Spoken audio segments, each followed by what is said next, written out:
Wamushomba, which gender do you belong to? Proceed. Mr. Speaker, today we are not debating gender. We are debating the Statutory Instruments Amendment Bill of 2023. But I will be proud to announce to the House that I am fully female. And I have no doubt about that.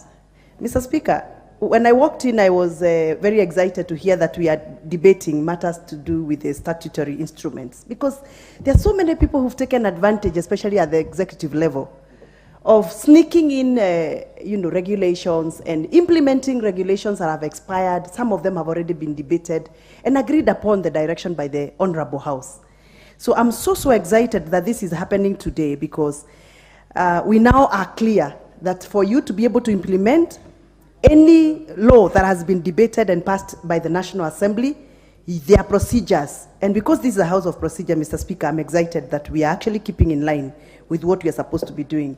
But Mr. Speaker, even as I support this amendment, I am keen to note that Section 6 of this proposal says, notwithstanding subsection 4 and 5, Parliament may, where a statutory instrument ceases to have an effect in accordance with the subsection 4, notify the public in 2 newspapers of wide circulation that the statutory instrument is a nullity.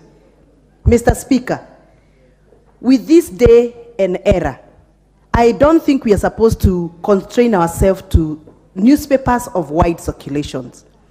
I don't know whether you are aware, Mr. Speaker, that there is a lot of paradigm change when it comes to the way we have been doing our communication with the era of digital media and electronic media. So,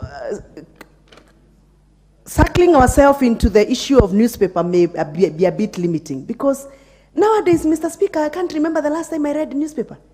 I read social media. I read platforms, social media platforms. Even my people in the village, even in Githunguru, which is a very local constituency, village constituency, rural constituency, people are consuming social media. Why are we limiting ourselves to national newspapers? Why are we citing only newspapers here? We should be talking about platforms that have serious, large following of readers and audience. And because I come from the background in the media industry, I feel a little bit more constrained to resist the resistance to support this amendment. Not because I am not afraid to the chairman of the committee, Honorable Chepkonga, who is my very good brother and senior brother, but because he's trying to sneak in what he used to do when he was 27 years old. Now he's an old mzee. He should be thinking of the new era, the new media, the way things are moving.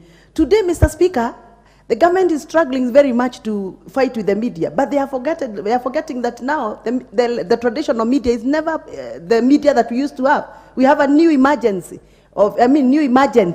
media platforms, and that is what we should be quoting in this amendment. Otherwise, I support it, but if there is a possibility of amendment, let us include other new media, not just newspapers. And thank you very much, Honorable Chair, Honorable Chepkonga, for the 2 minutes. Traditionally, I'm never given 2 minutes because I am the loudest ever woman in this country.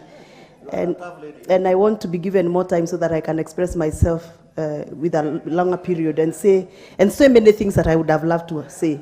So next time, Honorable Chair, Honorable Chepkonga, give me 5 minutes. Thank you.